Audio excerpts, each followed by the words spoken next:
Question हमारे पास। पहला question है कि फाइंड द मोल फ्रैक्शन। क्या बताना है? Mole fraction of methanol. आज देखिए सबसे खतरनाक कौन सा वाइन है ना? ठीक है, मेथनॉल की बात करना है। उसके बाद क्या कर रहा है? And water. Mole fraction of methanol है ना, और किसका पता करना है? वाटर का पता करना है इन ए सॉल्यूशन। और सॉल्यूशन किसका किसका बना हुआ है? मेथनॉल का और वाटर का। Prepared by dissolving 4.5 gram of alcohol. Alcohol का कितना मात्रा है उसमें? 4.5 है ना, और वाटर कितना ग्राम है? 2 मोल फ्रैक्शन निकालना है। तो गिवन क्या है इसमें? तो गिवन क्या है? ये गिवन है weight of methanol. Weight of methanol, weight of methanol यानी मेथनॉल का जो वेट है वो कितना है? 4.5 ग्राम। ऐसा में 4.5 ग्राम। और वेट ऑफ वाटर कितना है? जल का भार कितना है? 40 ग्राम। ऐसा में तो ये दोनों से सॉल्यूशन बना हुआ है। सॉल्यूशन किसका किसका बना है ना? सॉल्यूशन जो है वो बना है किसका किसका? मेथनॉल का प्लस किसका? वाटर। ऐसा में तो मेथनॉल आपका है 4.5 ग्राम और ये आपका 40 ग्राम क्या हो गया?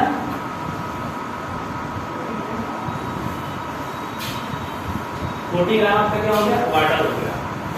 ऐसा में चलो मोल फ्रैक्शन निकालने के लिए सबसे पहले हम मोल निकालते हैं। क्या करते हैं?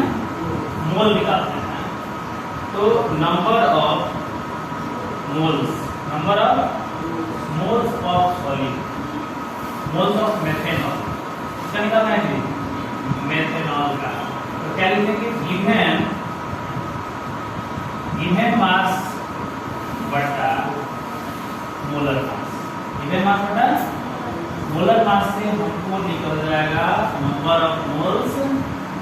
ऐसा में तो अब देखो यहाँ CH3OH ये क्या है? मेथनॉल का सूत्र है, केमिकल फॉर्मूला है। तो यहाँ हम सबसे पहले क्या निकालेंगे? मोलर मास ऑफ किसका चीज? मेथनॉल का। तो मोलर मास ऑफ मेथनॉल यदि हम निकाले हैं तो कितना बन जाएगा? कार्बन 1 है ना, 12 ग्राम। हाइड्रोजन कितना है? 3 है, तो 3 ग्राम। और ऑक्सीजन कितना है? 1, तो 32 ग्राम। हाइड्रोजन कितना है? ये कुल मिला के 12 + 3 + 32 और 1 35। तो 12 × 3 = 15 और 15 × 1 = 16 और 16 × 32 है। ऑक्सीजन एक ही ना है, तो 32 से 35, 35 से 3 36 और 36 × 2 38 से 10 48। कितना आ गया? 48 का एक ही है ना, तो 16 सबको कितना पूरा आ जाएगा? 16 का आ गया 32 हो जाएगा। 36 अगर 15 16 32 ग्राम आ गया मेथनॉल का मोलर मास। तो गिवन मास कितना है? 4.5 है ना, 4.5 और मोलर कितना हो गया? सॉल्व कर दीजिए। तो सॉल्व करेंगे तो ये आएगा कितना? 45 और 320। इसको घटा देंगे। 9 से 45 और ये हो गया आपका 530 540 यानी 9/64। और 9/64 को डेसिमल में बनाएंगे तो 64 से 9 में क्या करेंगे? भाग लगाएंगे। 1 टाइम क्या करेंगे? यहाँ कितना बचेगा? 6 और यहाँ कितना बचेगा? 1 है ना। 8 में से 2 बचेगा, 260 हो गया। अभी कितने टाइम गुजर जाएगा? 5 टाइम गुजर जाएगा, बहुत ज्यादा। 4 टाइम जा सकता है, 4 × 16 फिर 100 और 4 से बचे यानी लगभग 0.14 इसका मोल आ गया। किसका? मेथनॉल। ठीक है, मेथनॉल का मोल आ गया। अब हम क्या निकालेंगे? Number of moles of glucose. Number of moles of water, नहीं ना? तो गिवन मास बटा मोलर मास बटा मोलर मास, तो कितना बन जाएगा? बोलो 18 बटा गिवन मास कितना है? 40 है ना? 40 और बटा कितना बन जाएगा? 18। तो ये कितना मोल हो जाएगा? 18 गुना 36, 40 18 गुना 36, यानी इतना मोल बन गया वाटर का और इतना बन गया किसका? किसका? मेथनॉल। तो अब क्या करना है? Mole fraction. तो मोल फ्रैक्शन ऑफ, तो ये मेथनॉल का निकालना है ना? तो मेथनॉल, तो ये हो गया आपका स्मॉल है और ये हो गया आपका कैपिटल है। तो मेथनॉल का निकालना है, तो number of moles of methanol कितना? मेथनॉल बटा total number of mole in the solution. आई समझें? Moles in the solution. तो नंबर ऑफ मोल्स कितना हो गया? स्मॉल है और ये हो गया capital N plus clear S N, यही निकालना है मेथनॉल का। ये कितना है? 1.4 है, सॉरी 0.14, अब बटा कितना हो गया? 0.1 2.2 प्लस 0. सॉल्व कर देना, ऐसे को सॉल्व कर देंगे तो कितना वैल्यू आ जाएगा? ये हो गया 0.1, तो इसको कर दोगे ना तो ये 2.34 है, कितना आ जाएगा? 2.3 सॉल्व कर आ जाएगा कितना? 14 बटा 2.5 फिर से खत्म हो जाएगा 234, ठीक है? तो मोल फ्रैक्शन इसका कितना हो गया? 14 बटा 234 बटा 2 17, और ये कितना हो गया? 11 दूना 22 और 17, यानी 17 बटा 117, यानी ये कितना आ जाएगा? लगभग 0.1 ना 0.1 170 में 117 से भाग लगा ऐसा समझे। तो 10 का 7 या 3 6 में से गया 5 3 और 0 दे देंगे आपको, यहाँ तो बोल रहेगा 5 मल्टीप्लाई जाएगा मान लो 4 मल्टीप्लाई है कितना टाइम में? 3 टाइम चल जाएगा। 4 ज्यादा हो जाएगा, 4 से 28 4 को 4 कितने कर दोगे? 4 से 28 4 को 4 6 4 को 4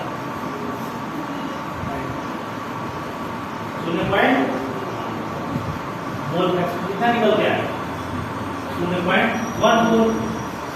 एक चीज हमेशा याद रखना है कि यदि हम इसके बाद वाला पता करना चाहें मोल के बारे में कि इसका वाटर का मोल फ्रैक्शन कितना होगा, तो 1 में से आप घटा ऐसा समझे, क्योंकि यहाँ जो हम निकाले हैं मोल फ्रैक्शन ऑफ सॉल्यूट और मोल फ्रैक्शन ऑफ सॉल्वेंट, ये दोनों का सम हमेशा कितना होता है? ये नियम तो पालन नहीं हुआ ना, तो फिर हमारा मोल फ्रैक्शन ऐसा समझे। तो mole fraction of solute plus mole fraction of solvent हमेशा किसके बराबर होना चाहिए? दूसरा कहीं यदि पूछ रहा है तो उसमें से 1 में से क्या कर देंगे? हटा देंगे। तो मोल फ्रैक्शन ऑफ वाटर, अब वाटर यदि हमको निकालना है तो 1 में से क्या करेंगे? इसको घटा देंगे, यानी 0.86 के बराबर है। समझ में? इसका मोल ज्यादा भी है, 2.2 भी है ना, इसलिए इसका वैल्यू क्या होगा? ज्यादा। लेकिन दोनों का सम हमेशा क्या आना चाहिए? 1 आना चाहिए, ठीक है? एकदम ऊपर वाला क्वेश्चन ऐसे ही है, लेकिन यहाँ थोड़ा सा इंटरेस्ट कर दिया है ना। अभी हम बता रहे थे इसके बारे में कि जो कंसंट्रेशन होता है सॉल्यूशन का वो 2 तरह से होता है, मास बाई मास होता है, मास बाई वॉल्यूम होता है। इको है 30% NaCl है बाई वेट के द्वारा, यानी मास के द्वारा है। तो तोड़ने का मतलब ये है 30% HCl। 30% HCl मतलब 30/100। 30/100 30/100 बनाने का मतलब ये हुआ कि 30 ग्राम यदि HCl है तो 70 ग्राम क्या है, वाटर। तो यहाँ से हम इसी परसेंटेज से हम गिवन मास निकालेंगे, किसका, HCl का और वाटर का। तो जब गिवन मास हमको मिल गया तो मोलर मास निकाल के डिवाइड कर देंगे, आ जाएगा। तो सारा कॉन्सेप्ट कहाँ है, यहाँ। जब परसेंटेज में दे दिया 30% HCl by weight, यानी क्या बोल रहा है, calculate the mole fraction of HCl at H2O in a solution of HCl in water containing 30% HCl by weight। 30% HCl मतलब कि इसमें पूरे 100 ग्राम सॉल्यूशन में 30 ग्राम क्या है, HCl है। तो वाटर कितना हो जाएगा, 70 है। तो HCl का मोल निकल जाएगा, वाटर का मोल निकल जाएगा, और उसके बाद मोल फ्रैक्शन है ना, ये भी मोल फ्रैक्शन होता है। अब इससे बढ़िया इजी फार्मूला अब मिल सकते हैं, तो इससे इजी है ना। हमारे तीसरा क्लास है ये, अब जो बेहतर अनुमान देगा उसको मोल फिजिकल केमिस्ट्री में जाता है, ऐसे फिर खतरनाक होता है, समझ में। तो जो ये कथन जिसको समझ में आ गया स्टेटमेंट वही पढ़ता है, खाली फॉर्मूला रट लेने से कोई कुछ नहीं।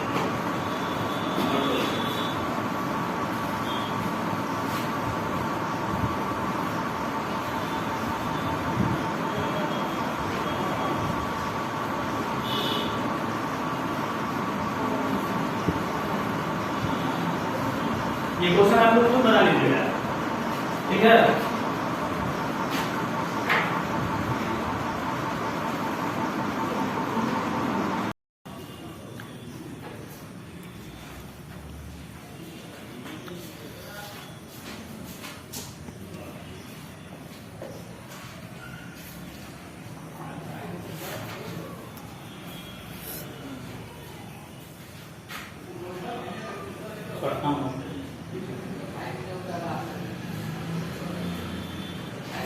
देखो, तो हम लोग पढ़ रहे हैं मोल संकल्पना विलयन के लिए, किसके लिए, विलयन के लिए, और सॉल्यूशन, इसके लिए सॉल्यूशन के लिए हम लोग पढ़ रहे हैं, ठीक है। किसके लिए पढ़ रहे हैं, सॉल्यूशन के लिए। तो सबसे पहले जानेंगे कि सॉल्यूशन क्या होता है, ठीक है। तो सॉल्यूशन दो पार्ट से मिलकर बना होता है, सॉल्यूट और सॉल्वेंट, ठीक है। सॉल्यूट क्या होता है, the substance that dissolve in solvent और liquid, है ना।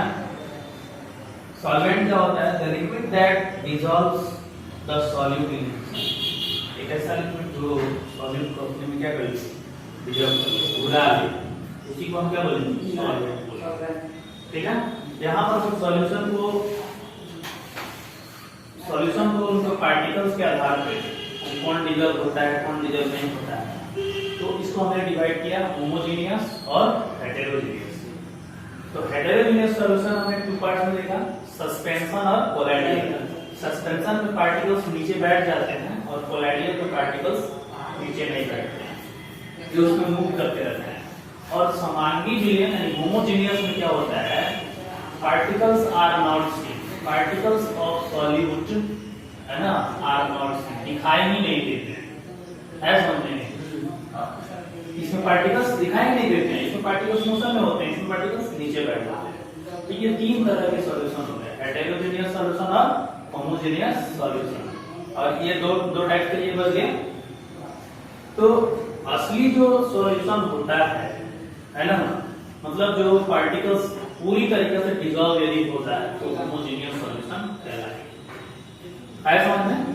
तो हम लोग यहाँ जो पढ़ रहे हैं mole concept for the solution, तो यहाँ पर सॉल्यूट के रूप में हम पार्टिकल लिए हुए, तो ये क्या है, सॉलिड इन लिक्विड सॉल्यूशन इसको कहते हैं, क्या, सॉलिड्स इन लिक्विड।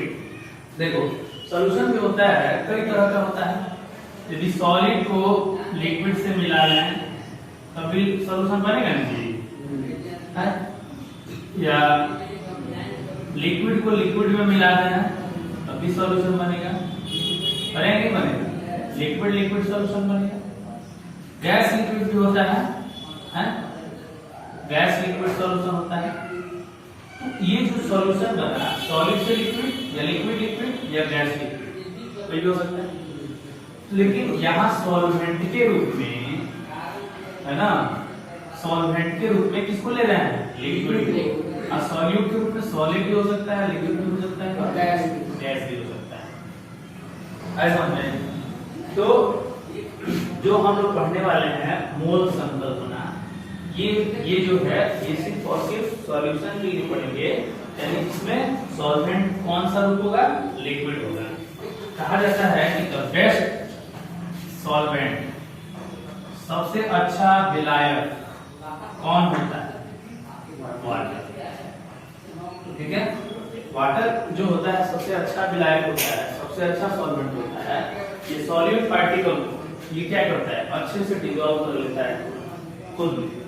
यदि ऐसा नहीं होता तो हम पानी की जगह दूध पीते हैं, है ना, और दूध में अपना भोजन पे चल है क्या, लेकिन ऐसा नहीं होगा, क्योंकि सबसे अच्छा सॉल्वेंट कौन माना जाता है, वाटर। इसलिए क्या होता है कि हम खाना खाते हैं, कोशिश करना चाहिए कि ज्यादा से ज्यादा पानी, ताकि जो भी खाने का जो न्यूट्रिएंट्स है वो अच्छे से हमारे भोजन में डिसॉल्व हो जाए, है ना। तो जितने भी न्यूट्रिएंट्स होते हैं सब भोजन में डिसॉल्व हो जाते हैं, और उसके बाद से जो हमारा ब्लड होता है, ब्लड में भी वाटर की मात्रा होती है, और उस वाटर में सारे न्यूट्रिएंट्स क्या रहते हैं, डिसॉल्व रहते हैं। आए समझ में। तो सबसे अच्छा विलायक कौन होता है, वाटर। इन दोनों में थोड़ा सा और बात समझ लेते हैं। यहाँ तो क्लियर कर ले कि इसमें पार्टिकल्स जो होता है सॉल्यूट का वो दिखाई नहीं पड़ता है, ऐसा। और दूसरा क्या बात, एक आप लोगों ने पढ़ा होगा टेंडल इफेक्ट। कौन सा, एक टेंडल इफेक्ट कहने का मतलब होता है, टेंडल इफेक्ट ये क्या करता है, टेंडल इफेक्ट ये कहता है कि जो भी, जैसे मान लो कि ये तीनों सॉल्यूशन को एक हम ग्लास में रखेंगे, ठीक है, ये ग्लास में रख करके और उससे लाइट गुजरेंगे, लाइट पास करेंगे, ऐसा मतलब जब लाइट पास कराएंगे, इस मान लो ये सॉल्यूशन हो गया, इसमें हमने रख लिया कौन सा, शुगर प्लस वाटर सॉल्यूशन है, ठीक है। यदि हम इसे लाइट पास कराते हैं तो लाइट जब भी जाएगा ना, ठीक है, तो ये दूसरी तरफ निकल जाएगा, ये पता भी नहीं चलेगा। दरअसल इसमें जो है इसके इस लाइट की जो पाथ हमें दिखाई ही नहीं देगी, है ना। अगर पाथ नहीं दिखाई देंगे तो पता चलेगा कि इसके पार्टिकल जो है दिखाई नहीं दे रहा है। यदि ऐसा होता तो जरूर उसके लाइट को बाधित करते, है कि नहीं। तो ये केस जनरली इसमें होता है, क्योंकि कोलाइडियल के पार्टिकल तो मूविंग कंडीशन में रहते हैं। तो टेंडल इफेक्ट कौन शो करता है, कोलाइडियल टेंडल इफेक्ट यही शो करता है। ये टेंडल इफेक्ट शो नहीं करता है, और इसके भी पार्टिकल जब शटर डाउन हो जाएंगे तो ये भी जो है नहीं करेगा। ऐसा में पार्टिकल मोशन में रहेंगे तभी टेंडल इफेक्ट जनरेट होगा। टेंडल इफेक्ट यही होता है कि लाइट जब किसी सॉल्यूशन से पास करती है ना, तो सॉल्यूशन में लाइट का पाथ जो है हमको दिखाई देता है ना, कि हाँ यहाँ से प्रकाश जो है जा रहा है ना, प्रकाश जा रहा है। तो कहने का मतलब ये मान लो कोलाइडियल सॉल्यूशन है ना, कोलाइडियल सॉल्यूशन है, तो इनसे जब लाइट पास करेगा ना, ऐसे तो जब बाहर जाएगा ये पूरा पाथ इसमें विजिबल होगा, लाइट किसके वजह से जा रहा है, ऐसा में है।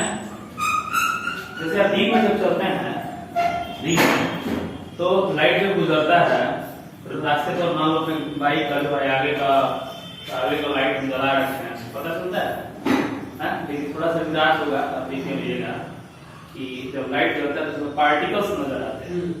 एयर के भी पार्टिकल्स कोलाइड पार्टिकल्स होते हैं, एयर में जो डस्ट पार्टिकल्स होते हैं वो कोलाइड का काम करते हैं, ऐसा में।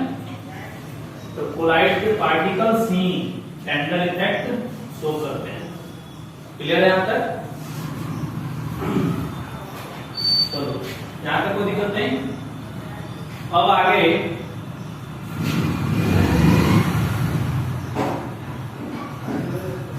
एक होता है कंसंट्रेशन ऑफ सॉल्यूशन। क्या होता है? Concentration of solution. कंसंट्रेशन कहने का मतलब होता है ना सांद्रण। कंसंट्रेशन ऑफ सॉल्यूशन यानी सॉल्यूशन यानी विलयन का सांद्रण। विलयन का सांद्रण। सांद्रण होने का मतलब ये होता है एक निश्चित वॉल्यूम में, एक निश्चित वॉल्यूम में यानी एक निश्चित सॉल्वेंट के वॉल्यूम में कितना सॉल्यूट मिला हुआ है, चाहे वो लिक्विड है चाहे वो ठोस है, ठीक है। इस चीज को पता करने के लिए हम क्या पढ़ते हैं, कंसंट्रेशन ऑफ सॉल्यूशन, विलयन का सांद्रण, विलयन का सांद्रण। जैसे मान लो कि सॉल्वेंट लिक्विड के ले लिए हैं और सॉल्यूट इसमें ले लिए है ना, तो इसको बोला जाता है mass by volume. Mass by volume का मतलब वॉल्यूम सॉल्वेंट है यानी ये लीटर में है यानी लिक्विड है और ये क्या है, ठोस है, ऐसा समझ रहे हैं। तो mass by volume concentration of solution वाला ये हो गया, mass by volume concentration of solution, ठीक है। मास बाई वॉल्यूम कंसंट्रेशन, तो परसेंटेज में इसको ज्ञात किया जाता है, इसमें परसेंटेज में कि मास बाई वॉल्यूम गुणे 100, ऐसा समझ में। इसको किसमें ज्ञात करते हैं, परसेंटेज में, मास बाई वॉल्यूम प्रतिशत कंसंट्रेशन, ऐसा समझ में। मास बाई वॉल्यूम में 100 से पता चल जाएगा। उसी तरह से लिक्विड यदि हम ले लेंगे तो ये क्या होगा, इसको बोलेंगे volume by volume, volume by volume solution, volume by volume solution, यानी सॉल्यूट को किसमें लेंगे, वॉल्यूम में, और सॉल्वेंट को किसमें होगा, वॉल्यूम में और इनटू 100। एक होता है मास बाई मास है कंसंट्रेशन, मास बाई, अभी समझा रहा है, मास बाई मास परसेंट, यानी अब ये क्या हो गया, सॉलिड में सॉलिड हो गया, ये हो गया सॉलिड में लिक्विड और लिक्विड में लिक्विड। जैसे मान लीजिए कि 50 ग्राम ऑफ शुगर लेते हैं, ऐसा समझ में, और सॉल्वेंट का मात्रा लेते हैं 100 ml ऑफ क्या, वाटर, दोनों को मिक्स कर देते हैं, तो 50 और ये क्या हो जाएगा, वाटर कितना है ना, तो 50 gram of sugar 100 ml of water, ऐसा समझ में। तो टोटल सॉल्यूशन कितने का बनेगा, 150 ml का बनेगा ना, 150 ml का बनेगा। तो अब हम यहाँ बताएंगे कि आखिर ये इसमें पूरे सॉल्यूशन में इस शुगर का क्या परसेंटेज है, ऐसा समझ में। तो 50 में कितना में, 150 में, अगर 100 से मल्टीप्लाई कर देंगे तो इससे हमको पता चल जाएगा कितना परसेंटेज है, यानी 100/3% इसका कंसंट्रेशन है, 100/3%। तो 100/3% होने का मतलब ये हुआ क्या कि इस पूरे सॉल्यूशन का 100/3% क्या है, शुगर है। इसी तरह से कंसंट्रेशन होता है, ऐसा समझे, पूरे सॉल्यूशन का 100/3% क्या है, शुगर, इसी को कंसंट्रेशन कहते हैं, ठीक है। उसी तरह से यदि मान लो वॉल्यूम बाई वॉल्यूम कह दिया जाए कि मान लो कि 500 ml अल्कोहल ले लेते हैं, 1000 ml में 1000 ml वाटर में इसको मिक्स कर देते हैं। अब इसको पूछा जाता है कंसंट्रेशन क्या होगा, वॉल्यूम बाई वॉल्यूम, क्योंकि दोनों क्या है, लीटर में है, वॉल्यूम बाई वॉल्यूम, इसका कंसंट्रेशन कितना हो जाएगा, 500। अब बटा कितना, पहली क्लास में हम लोग पढ़ चुके हैं इससे पहले, अब 100 से मल्टीप्लाई करो, ये भी कितना है, उतना ही आएगा ना। तो ये कंसंट्रेशन बताता है इतना परसेंट है ना, इतना परसेंट पूरे सॉल्यूशन का कितना परसेंट सॉल्यूट है, इसी को कंसंट्रेशन कहते हैं। समझ में आया कंसंट्रेशन क्या होता है, तो ये कक्षा 9 में हम लोग पढ़ चुके हैं, ऐसा समझ में। तो ये चीज हमने बताया आपको कि किस तरह से कंसंट्रेशन निकालते हैं, mass by volume, mass by mass और वॉल्यूम बाई वॉल्यूम, इस तरह से कंसंट्रेशन हम निकालते हैं। तो सॉल्यूशन का कंसंट्रेशन क्या होता है ये आपने समझा, ठीक है। यहाँ आपने सॉल्यूशन के बारे में समझा, सॉल्यूशन का कंसंट्रेशन समझे। अब आते हैं कि कोई भी जब सब्सटेंस किसी सॉल्वेंट में मिलाते हैं तो मोल के अकॉर्डिंग उसका क्या कंडीशन होगा, ये चीज हम लोग समझेंगे। ठीक है, यहां तक किसी को दिक्कत?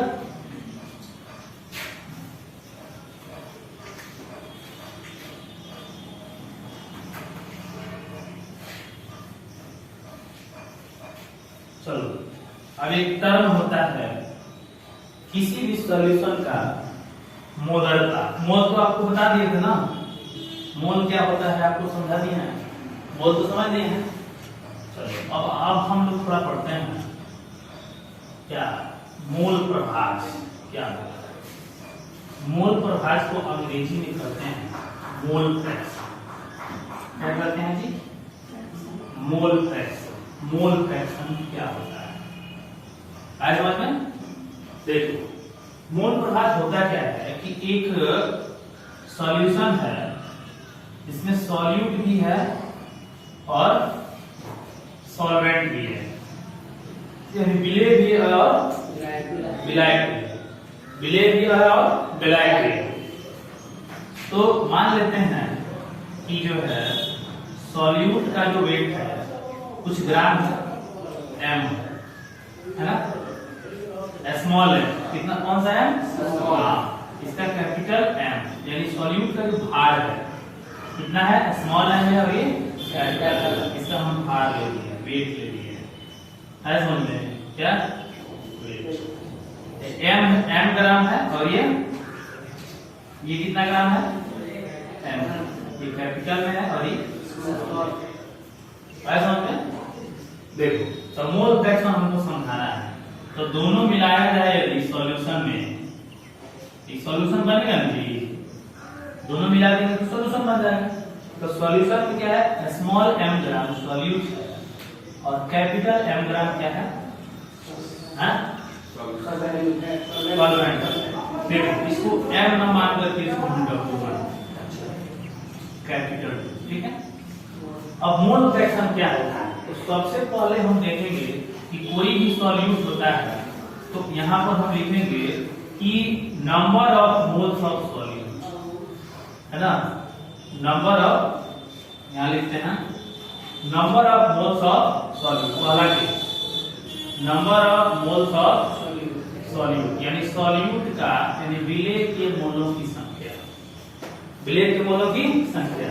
मान लेते हैं सॉल्यूट का मोलर मास है स्मॉल m ग्राम, ठीक है, मोलर मास निकलते हैं ना जी, capital M gram.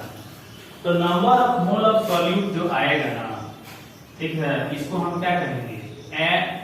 Number of mole of solute, यानी मोलों की संख्या, सॉल्यूट में मोलों की संख्या, सॉल्यूट के मोलों की संख्या। तो मोल किसे निकलते हैं? गिवन मास बटा मोलर मास, गिवन मास बटा मोलर मास। तो गिवन मास कितना है? स्मॉल m, सॉरी W है, अब मोलर मास कितना हो गया? स्मॉल m हो गया ना, तो W/m, ये किसका मोल्स हो गया? इसका। काय समझ में?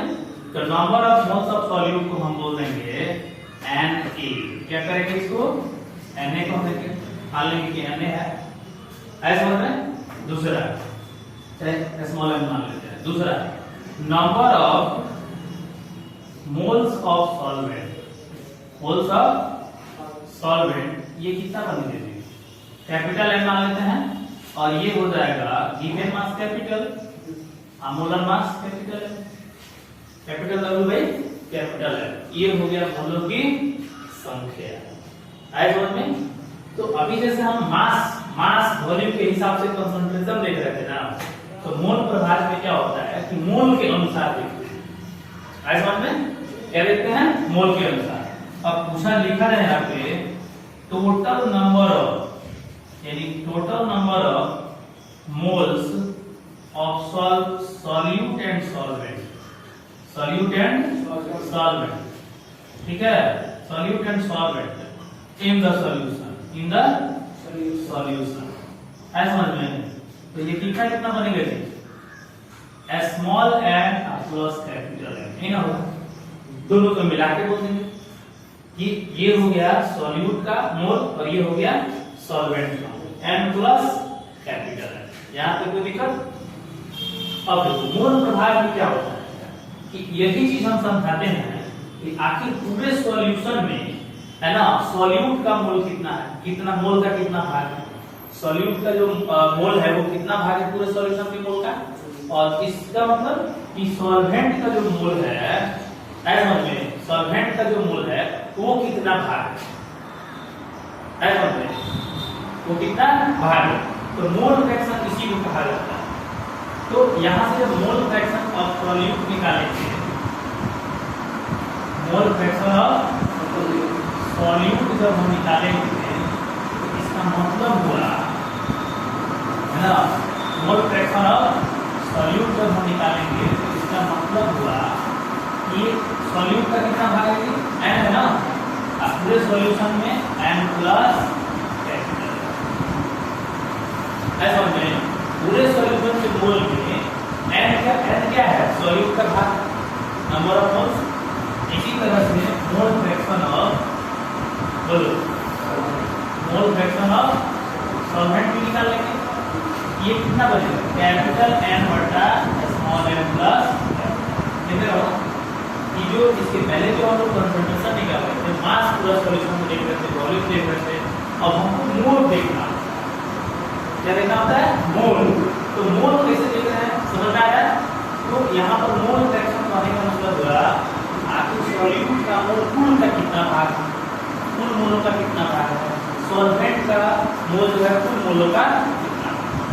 तो यहाँ से मोल फ्रैक्शन निकल गया कितना सॉल्यूट के लिए और इनमें जो निकल गया सॉल्वेंट के लिए। जनरली हम इसको जो है x इसको स्मॉल x से लिखा दो और इसको कैपिटल X से लिखा दो ऐसा होता है।